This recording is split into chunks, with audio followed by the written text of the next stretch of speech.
परिचक्र हैं, flower cycles.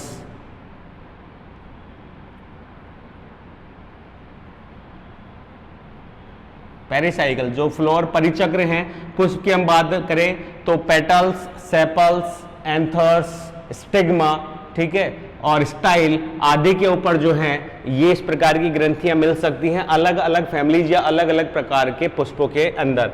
जैसे कि अगर अपन बात करें यूफोर्बिया, पल्चेरिमा,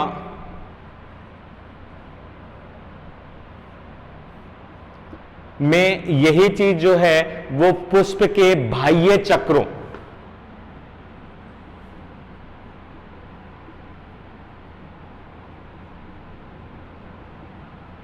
पुष्प के बाह्य चक्रों में जो है वो पाई जाती है। रेननकुलेसी,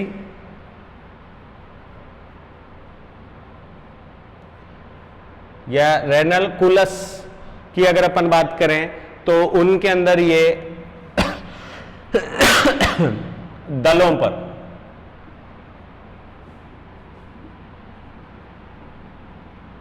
कोरोला जो होते हैं उनके ऊपर जो है ये इस प्रकार की मकरंद ग्रंथियां पाई जाती हैं। सरसों जिसकी हम बात करें लाइक क्रूसीफेरी,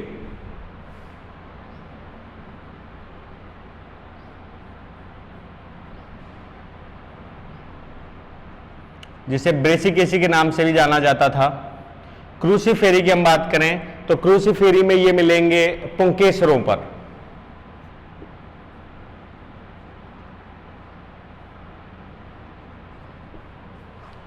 पुंकेसरों के ऊपर ये पाए जाते हैं। सिट्रेसी फैमिली की अगर अपन बात करें लाइक नींबू, संतरा, सिट्रेसी,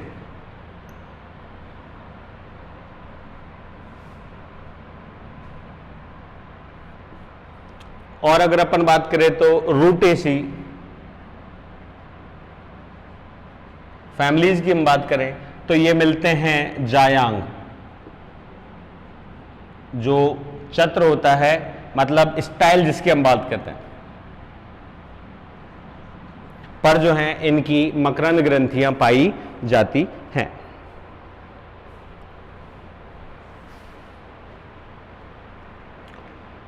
ये ग्रंथियां बहुकोशिकीय, व्रंतीय, सव्रंतीय हो सकती हैं। जैसे यहां पे अपन एग्जाम्पल एक लें,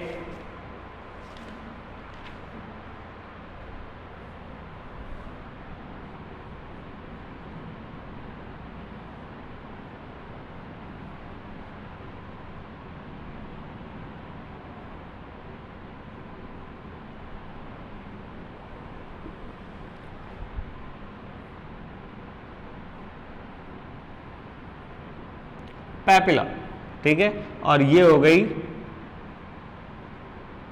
नेक्टर ग्लैंड एपिडर्मल सेल में। बहुत ज्यादा बड़ी नहीं है, व्रंत इसमें नहीं पाया जाता, सीड्स के ऊपर केवल दिखाई देती है और क्यूटिकल रहित होती है ये कोशिकाएं, ताकि ये अपने सीक्रेट्स को क्या कर सकें, बाहर की ओर उत्सर्जित कर सके।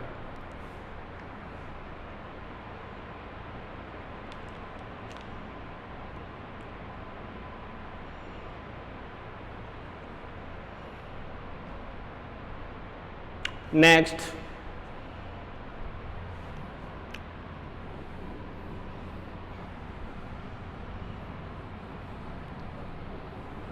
कुछ विशिष्ट पादपों में, जंगली पादपों में अपने बचाव के लिए एक विशिष्ट प्रकार की सेल्स मिलती हैं,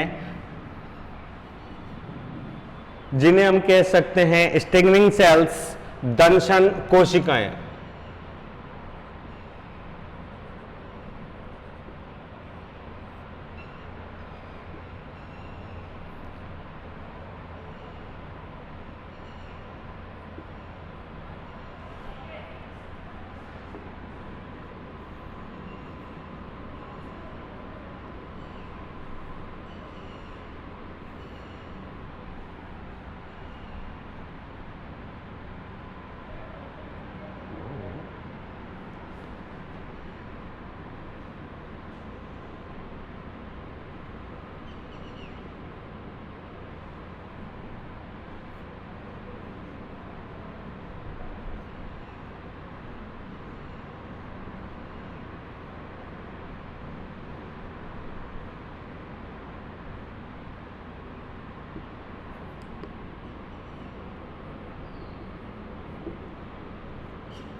यहां शेप की अगर अपन बात करें तो एपिडर्मल सेल के अंदर आंतरिक रूप से धसी हुई एक विशेष प्रकार की सेल हम यहां पे बात कर रहे हैं, जो यहां पे दिख रही है।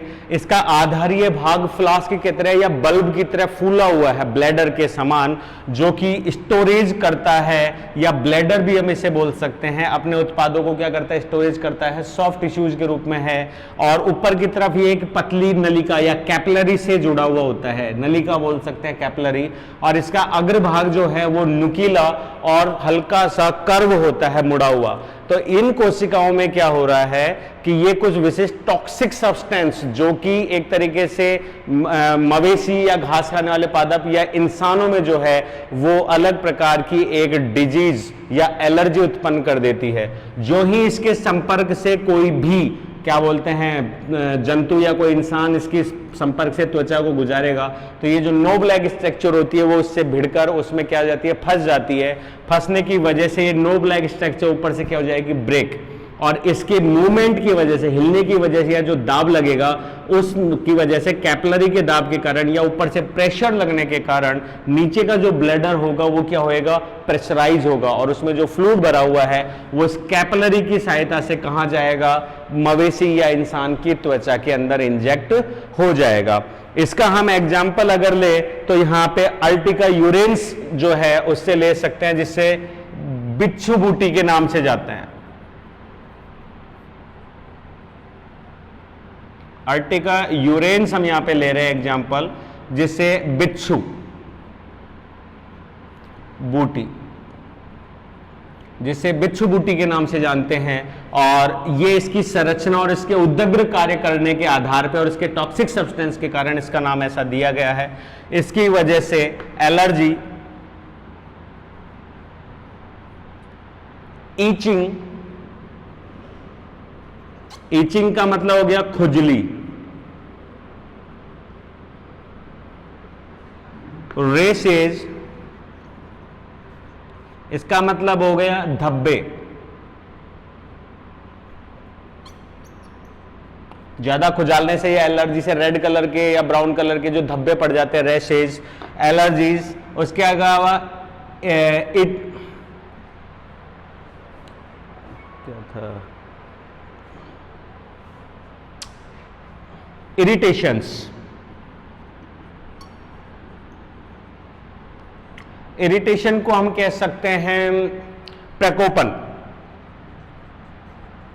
प्रकोप या प्रकोपन। प्रकोपन का मतलब इरिटेशन। वैसे तो इरिटेशन हम किसी चीज से झल्ला जाने को बोलते हैं, तो उसी प्रकार एकदम से किसी चीज पे जाने से बहुत तेजी से दर्द होना, झल्ला जाना, या बहुत तेज असहनीय दर्द का होना, दैट इज इरिटेशन। तो कई बार अलग अलग प्लांट्स में ये लक्षण जो है वो हमको देखने को मिलते हैं। एलर्जीज मिल जाती हैं, ईचिंग मिल जाती है, रैशेज हो जाते हैं, इरिटेशन हो जाते हैं। ये सारे के सारे लक्षण डंसन सेल्स के द्वारा होते हैं। ये एक तरीके से प्लांट का किसी जीव से खुद को बचाने का भी एक अडेप्टेशन है।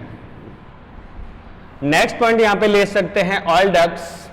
अनेक पादप जो कि तेलीय पदार्थों का संश्लेषण करते हैं, उनकी ग्रंथि या सिक्रेटरी ग्रंथियों के द्वारा तेल का संश्लेषण होता है। ये तेलीय सब्सटेंस उन्हें बाह्य कारकों से बचाने के लिए, शुष्कता से बचाने के लिए, दूसरे जीवों से बचाने के लिए, माइक्रोब से बचाने के लिए भी यूज में आता है। इसीलिए कुछ जो सेल्स हैं या प्लांट्स हैं अपने चारों तरफ तेलीय सब्सटेंस जो हैं उनका क्या करते हैं, स्त्रावण करते हैं। तो ऑयल डक्ट्स या ऑयल हेयर्स की हम बात करें तो जो तेल के समान पदार्थों का संश्लेषण करते हैं या वाष्पशील पदार्थों का संश्लेषण करते हैं, उन्हें हम तेल ग्रंथियां या तेल वाहिनिकाएं जो है उनको कहते हैं। एग्जाम्पल अगर अपन इसका लें तो हम ले सकते हैं अनेक पादप, अनेक पुष्पों की बात करें तो हम यहां पे ले सकते हैं चंदन, केवड़ा, केवेंडर जिसे हम बोलते हैं। उसके अलावा हम ले सकते हैं जैस्मीन। जैस्मीन के फ्लावर्स में आती है बहुत ज़्यादा खुशबू। उसके अलावा हम देख सकते हैं नरगिस या जिसे रात रानी का फूल कहते हैं, आदि अनेक एग्जाम्पल्स हैं जिनकी पेटल्स और सेपल्स जो हैं उनके अंदर इस प्रकार की तेलीय ग्रंथियां होती हैं। ये वाष्पशील तेल जब बाहर उच्च सांद्रता से कम सांद्रता की ओर जाते हैं तो वहां पे ये तेजी से क्या हो जाते हैं, विसरित हो जाते हैं, और उसी विसरण के कारण हमें इन पुष्पों के पास में या इनकी जहां इनका पेड़ है उसके पास में पूरा मौसम जो है वो सुगंधित क्या बोलते हैं, सूंघने में आता है। तो वो किसकी वजह से, ऑयल प्रोडक्ट्स की वजह से। उसके अलावा बहुत प्लांट्स हैं जो अपने चारों तरफ ऑयल्स का सिक्रेशन भी कर लेते हैं, जिसमें हम एग्जांपल ले सकते हैं नीम का ले सकते हैं, ठीक है। उसके अलावा हम लौंग का ले सकते हैं, उनके अंदर भी कुछ सेल्स होती हैं जो तेलीय पदार्थों का क्या करती है, सिक्रेशन करती है। नेक्स्ट पॉइंट हम ले सकते हैं यहां पे हाइडेथॉड्स। हम प्लांट फिजियोलॉजी में भी हाइडेथॉड्स को पढ़ के आए हैं, जिसको हम बोल सकते हैं जलरंध्र।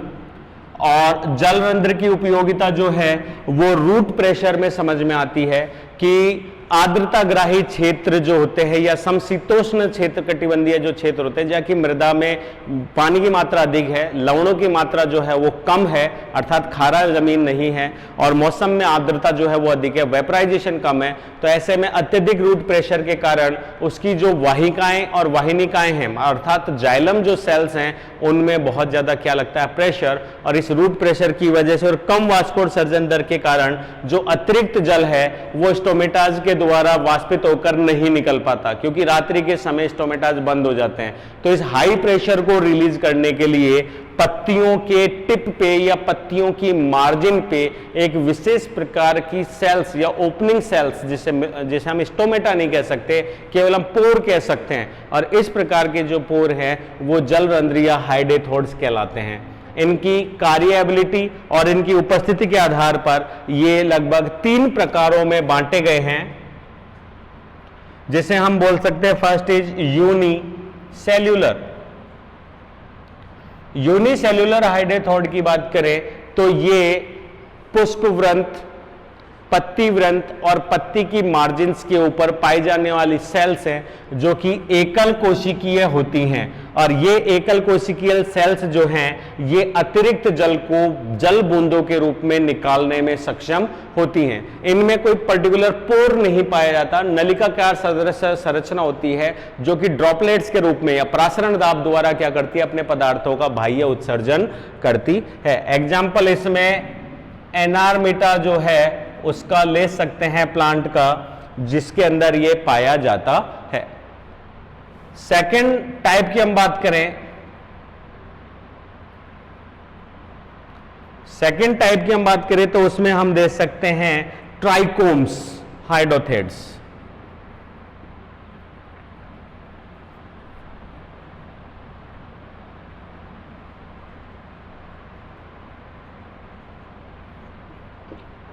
ट्राइकोम का मतलब समझ में आ रहा है, ट्राइकोम का मतलब हो गया वाहिनिकीय या रोम सदृश्य,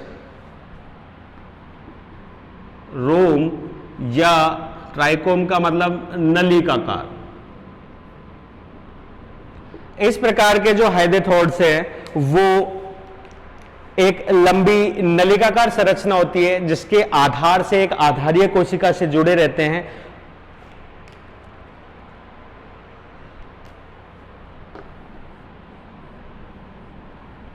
और ये एकल कोशिकीय अथवा बहुकोशिकीय हो सकते हैं। तो यहां पे अगर अपन बात करें तो ये हो गई उसकी आधारीय बेसल सेल, ठीक है, एपिडर्मिस में, और इस बेसल सेल से जुड़ा हुआ है बहुकोशिकीय एक रोम।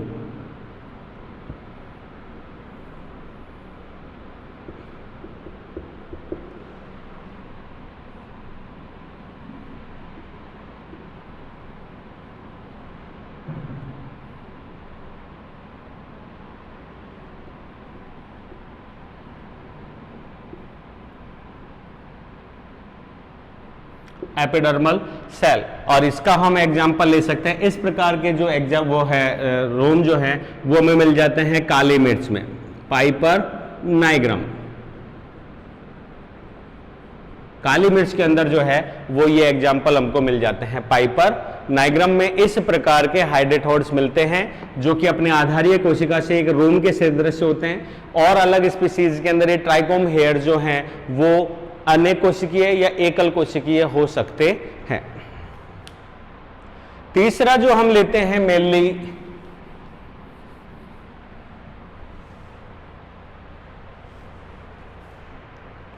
वो ले सकते हैं वैक्यूलेटेड।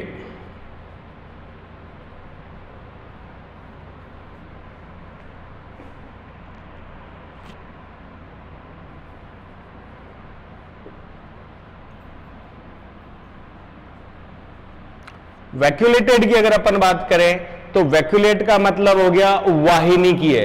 अब तक के जो है डायग्राम्स थे वो केवल एपिडर्मिस सेल तक सीमित थे और प्रसारण दाब के अकॉर्डिंग ही काम कर रहे थे, लेकिन यहां पे अगर अपन बात करें तो ये है एक पत्ती की स्ट्रक्चर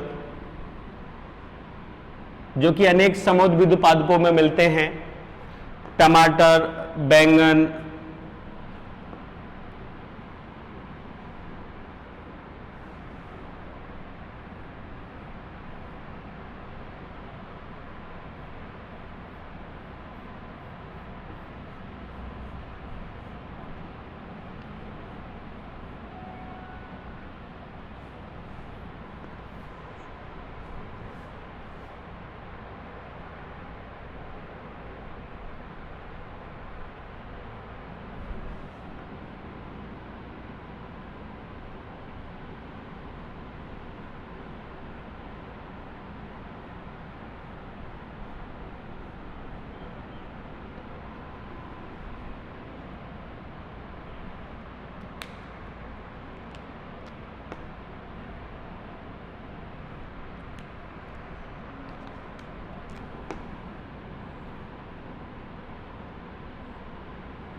ये है लीफ की टिप या मार्जिन्स, और उसके अंदर ये हो गई उसकी मेसोफिल सेल्स। मेसोफिल सेल्स जो हैं उसके बीच में ये है मिडरिब सेक्शन, जिसके अंदर जो ट्रैकिड्स हैं वो उनके अंतिम सिरे जाके यहाँ पे क्या हो जाते हैं, ओपन हो जाते हैं। तो हाई प्रेशर जो है वो जब स्टोमेटा से रिलीज नहीं होता है तो ये हाई प्रेशर किस में जाता है, इंटर सेल्यूलर स्पेस में। इसे हम बोल सकते हैं गार्ड सेल। ये स्टोमेटा की गार्ड सेल से कुछ डिफरेंट होती है। ये कोशिका जो है पतली भित्ति युक्त होती है, परंतु इसमें ओपनिंग एंड क्लोजिंग नहीं होता। हम इसे पोर जरूर बोल देते हैं, दैट इज हाइड्रेटोड पोर, जलरंध्र। लेकिन ये पोर ऐसा नहीं है कि बिल्कुल ओपन है, कोई भी चीज इसमें से आ जा सकती है, नहीं। तो जब हाई प्रेशर बनता है तो उसके साथ वाहिनिकाओं द्वारा एब्जॉर्ब किया हुआ मिनरल्स एंड अदर सब्सटेंस जो कि उसके अंदर हैं वो भी जल के द्वारा कहाँ जाते हैं, अंतरांग की कोशिकाओं में क्षेत्र में, और यहां पे बनती है हाइड्रेटोड कैविटी। ये कैविटी पूरी तरीके से कैविटी नहीं होती, परंतु यहाँ की कोशिकाएं जो होती हैं वो लूजली क्या होती है, जुड़ी हुई होती है, जिसकी वजह से ये सेल्स जो हैं वो कैसे हो जाती हैं, कैविटी लाइक। तो ये अंतराकोशिकीय अवकाशों के अंदर जो है वो लिक्विड आ जाता है, इन्हें एपिथेम सेल्स कहा जाता है।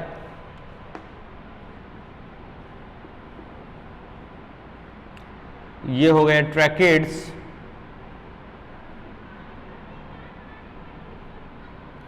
एंड वेसल्स, ठीक है, की एंडिंग। और ये हो गया mesophyll cells.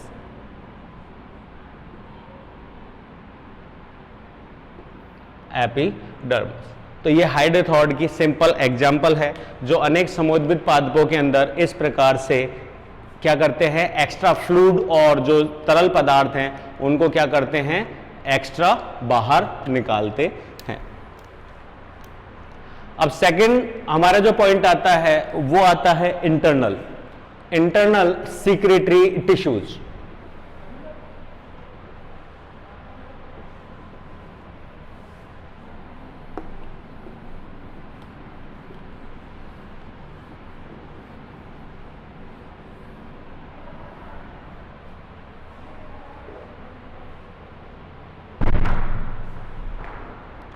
Internal secretory tissues की हम बात करें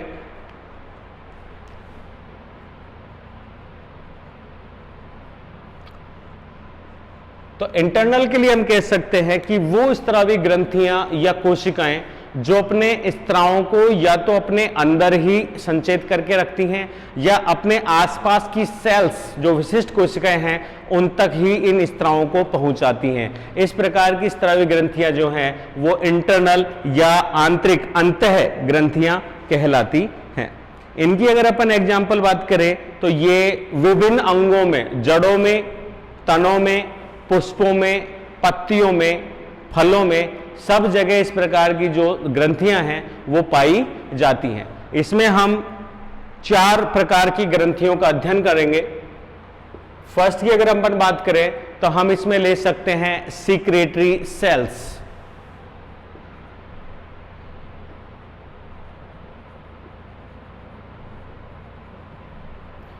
और सीक्रेटरी सेल्स में हम ले सकते हैं एक तरीके से स्त्रावी कोशिका या ग्रंथि। और स्त्रावी कोशिका की अगर अपन बात करें तो वो कोशिका जिसका मेन कार्य पदार्थों को संश्लेषण के साथ में, स्टोरेज और स्टोरेज के साथ में उनका स्त्रावण या उसका उत्सर्जन से संबंधित होता है। अगर एक सिंपल एग्जाम्पल के रूप में दें तो मोनोकोट्स के लिए एग्जाम्पल ले सकते हैं। एक विशेष प्रकार की सेल्स जो है, मोनोकोट्स नहीं डाइकोट्स में भी ले ले, मोनोकोट्स में ज्यादा है, तो हम एक विशेष प्रकार की सेल्स की बात कर रहे हैं जो आकार में बड़ी होती हैं, पतली भित्ति युक्त होती है और उनका काम स्टोरेज का होता है। उन्हें हम एक तरीके से ईडियोब्लास्ट सेल्स कहते हैं। तो ये वही प्रकार की सेल्स होती हैं और ईडियोब्लास्ट का हिंदी में लिखा हुआ है विचित्रक कोशिका। विचित्रक कोशिका की अगर अपन बात करें तो विचित्रक कोशिका के अंदर जिसकी कोई आकार शेप सीमित नहीं है, एक अलग ही कार्य के लिए बनी हुई है, अलग ही प्रकार के उत्सर्जों या उत्पादों को सिक्रित करती है, इसीलिए शायद इसका नाम जो है वो विचित्रक कोशिका जो है वो रखा गया। कुछ सिक्रेटरी सेल्स के अगर अपन एग्जांपल्स लें तो हम कह सकते हैं जैसे कि विंट्रेसी और मालवेसी जो कोशिका वो है, क्या बोलते हैं, फैमिलीज, विंटेसी, मालवेसी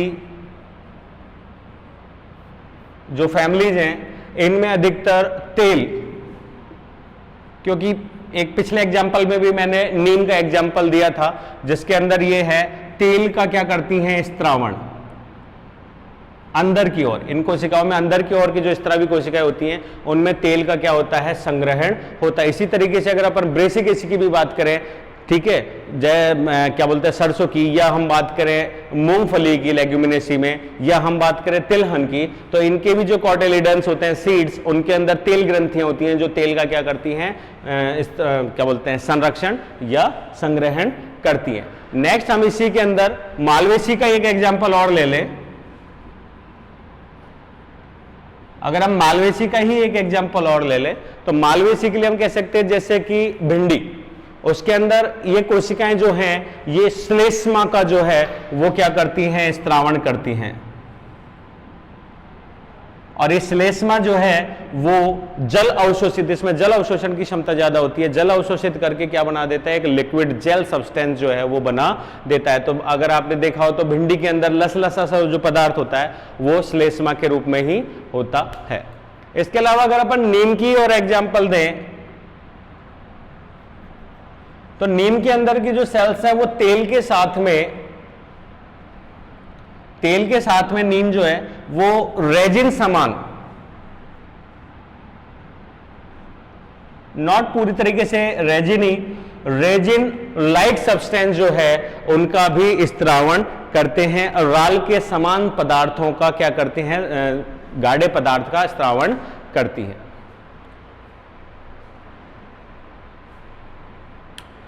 एक इंपॉर्टेंट क्वेश्चन जो हमारी न्यू टाइप के लिए है, ब्रेसिक एसिड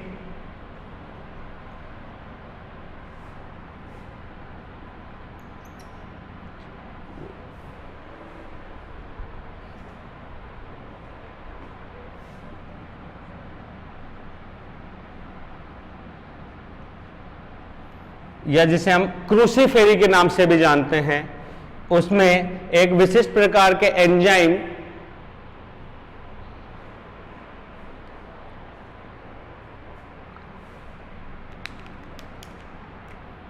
मायरोसिनेज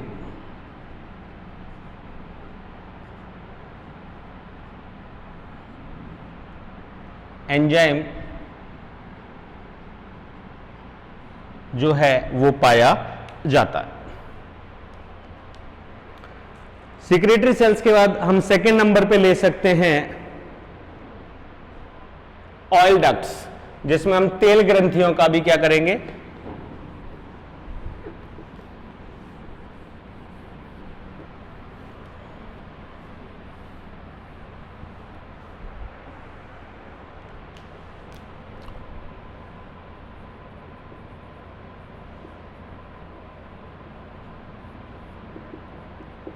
तेल ग्रंथियां या तेल रोग।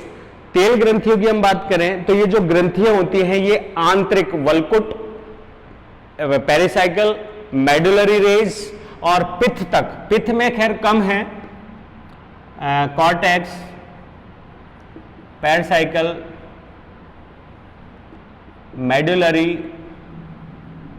रेज, जो मज्जा रश्मियां हैं उसके अंदर ये पाई जाती हैं, और ये दो प्रकार की हो सकती हैं। टाइप फर्स्ट में अगर अपन बात करें तो हम इन्हें लिख सकते हैं सीजोजीनस,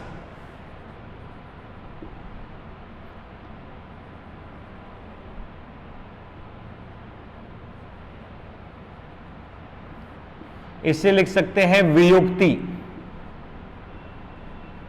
जात।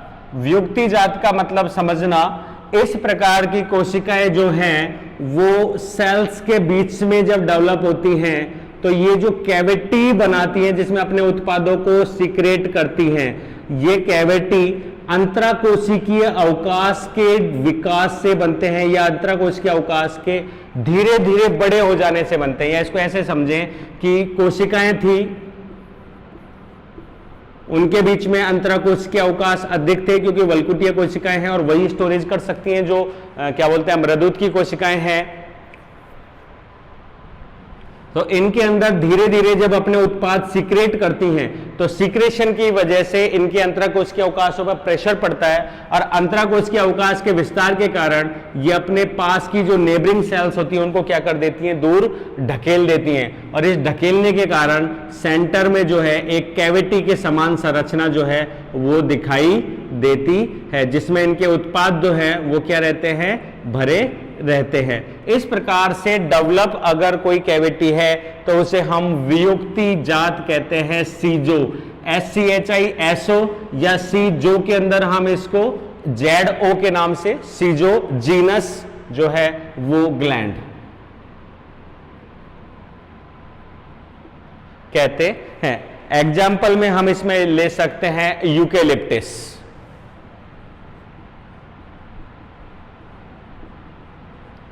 प्लांट के अंदर इस प्रकार की ग्रंथियां जो है वो मिलती हैं। दूसरा हम यहां पे ले सकते हैं लाइसोजीनस,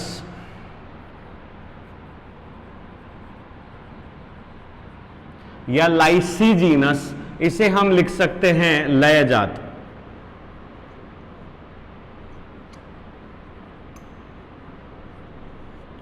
लयजात ग्रंथि, लयजात ग्रंथि की हम बात करें तो तो इसके अंदर विस्तार से नहीं होता है। लयजात ग्रंथि में ये अपने कुछ लाइटिक एंजाइम्स जो हैं उनको सीक्रेट करके आसपास की सेल्स में क्या प्रेरित करवा देते हैं, क्या बोलते हैं, लयन। लयन का मतलब लाइटिक, जिसकी वजह से आसपास की सभी कोशिकाएं क्या हो जाती हैं, गल जाती हैं। गलने की वजह से जो बीच की ल्यूमेन है वो क्या हो जाती है, ओपन, और उसको ये ग्रंथियां अपने उत्पादों के रूप में क्या करती हैं, यूज में लेती हैं। इसमें हम एग्जाम्पल ले सकते हैं जैसे कि नींबू या ऑरेंज, संतरा जो है, इसके जो कवर्स होते हैं छिलके, उसके अंदर इस प्रकार की ग्रंथियां मिलती हैं। जब हम संतरे के छिलके या मौसम्बी के छिलके को खोलते हैं तो जो ही ये दबती हैं, छिलके के दबने की वजह से, इनके फटने से या एपिडर्मिस सेल के टूटने से इनके स्राव तेजी से बाहर की ओर निकलते हैं, जिसे मजाक में हम एक दूसरे के ऊपर छिड़ककर आंखों में जलन पैदा करते हैं। ठीक है, तो ये हो गई ऑयल डक्ट्स। इसके बाद हम यहां पे ले सकते हैं रेजिन डक्ट्स।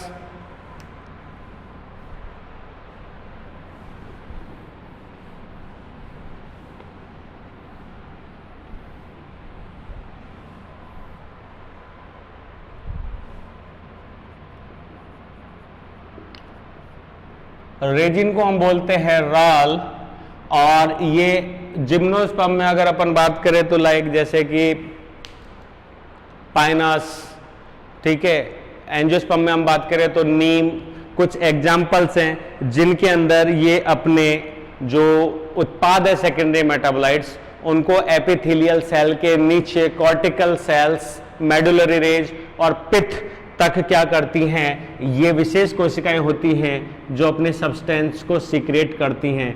ये epidermal cells, cortical cells, endodermis, और ये हो गए वेस्कुलर बंडल्स, और ये हो गए पित्त। तो ये एक तरीके से इसको डक्ट्स के रूप में जो हैं ये सेल्स, एक्चुअली में डक्ट्स नहीं होती हैं, ये किस में, रेडियल फॉर्म में, ये रेडियल जो अरीय क्षेत्र है उसकी ओर क्या होती हैं, वल्कुटीय मृदुत की कोशिकाओं की लाइन होती है जो एक लाइन में या पंक्ति में उपस्थित होती हैं, और राल का क्या करती है, संश्लेषण करती हैं। और बाद में जब प्लांट की मैच्योरिटी आती है इन संख्याओं में बढ़ने की वजह से, जब हम टीएस काटते हैं तो ये हमें कैसी, रेज के रूप में दिखाई देती हैं वुड के अंदर, एक रेडियल क्षेत्र में। ठीक है, तो इन्हें हम बोलते हैं रेडियल डक्ट्स। ये हमें स्पष्ट रूप से वुड के टीएस के अंदर दिखाई देती हैं, मैच्योर वुड के टीएस के अंदर। यहां एक चीज और है, इनटू द रूट जो एंडोडर्मिस सेल्स होती हैं उसमें पेरिसाइकल सेल्स, और पेरिसाइकल सेल्स में जो है वो एक विशेष संरचना कैस्पेरियन ट्यूब्स पाई जाती हैं। ये कैस्पेरियन ट्यूब्स जो हैं ये एक तरीके से जल के लिए एपार्गम में होती हैं तथा इस एंडोडर्मल सेल्स को एक यांत्रिक सपोर्ट प्रदान करती हैं। तो मेडुलरी रेज के सामने की जो सेल्स हैं उन सेल्स में कैस्पेरियन ट्यूब्स नहीं होती, जो इन पदार्थों के आवागमन को सुचारू बनाती है। लास्ट हम यहां पे ले सकते हैं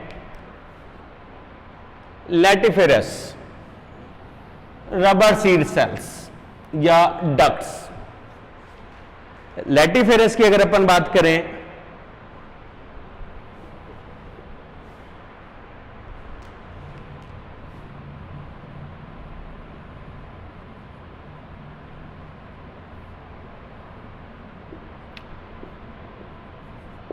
इंटरनल सेक्रेटरी में अनेक पादप में, जैसे कि अगर सिंपल एग्जांपल में ले तो आंकड़ा, या बहुत सारे ऐसे प्लांट्स हैं जिनके अंदर की कोशिकाओं में क्या होते हैं, रबर सीड, एक वाइट दूधिया सुगंधित असुगंधित लसलसा जो पदार्थ है उसे हम बोलते हैं लेटेक्स, पाया जाता है। और ये अनेक कोशिकाओं द्वारा या तो डक्ट्स में या कोशिकाओं के द्वारा या कोशिकाओं के रैप्चर होने से क्या होता है, रिलीज होता है। अतः हम इन्हें भी सिक्रेटरी सेल्स के रूप में जानते हैं।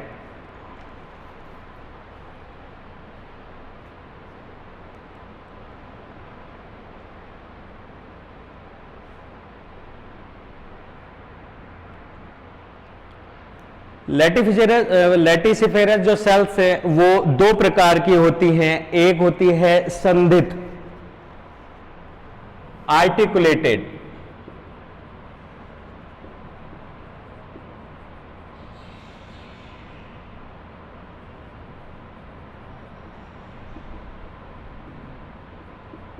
संधित, और दूसरी जो है वो हम कह सकते हैं नॉन आर्टिकुलेटेड,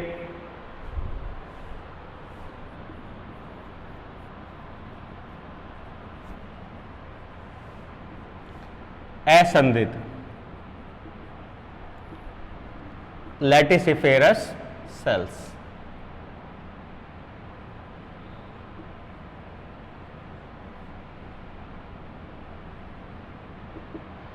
असंधित की बात कर सकते हैं कि ये वो डक्ट्स या वाहिकाएं हैं जो आपस में एक दूसरे से जुड़कर संधि होने के कारण एक लंबी डक्ट के रूप में बनती हैं। इन्हें हम आर्टिकुलेटेड कहते हैं। उसी तरीके से नॉन आर्टिकुलेटेड की हम बात करें तो ये असंधित है, और असंधित का अर्थ हो गया कि ये इंडिविजुअल होती हैं सेल्स, ये आपस में एक दूसरे से जुड़कर या संघनन के रूप में जो है वो डेवलप नहीं होती, अशाखित होती हैं, और कोशिकाओं के रैप्चर होने से ही अपने रबर सिर को क्या करती हैं, उत्सर्जित करती हैं। तो नॉन आर्टिकुलेटेड में हम एग्जांपल ले सकते हैं आंकड़ा, और आर्टिकुलेटेड के लिए हम एग्जांपल ले सकते हैं नॉर्मल अफीम।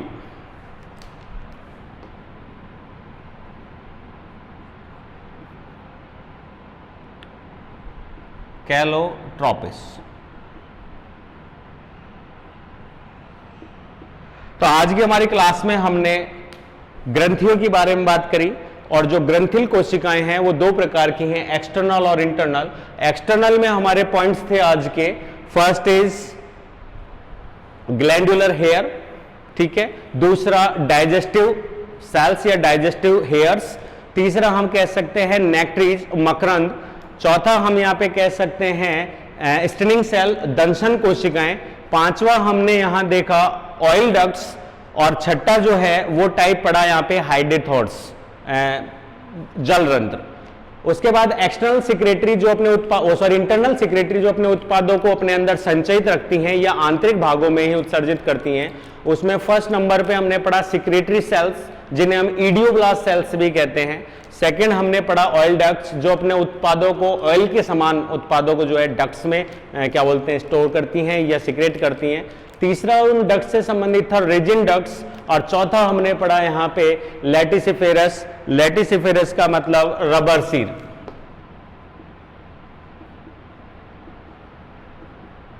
आज की क्लास यहीं पे खत्म होती है। थैंक्स।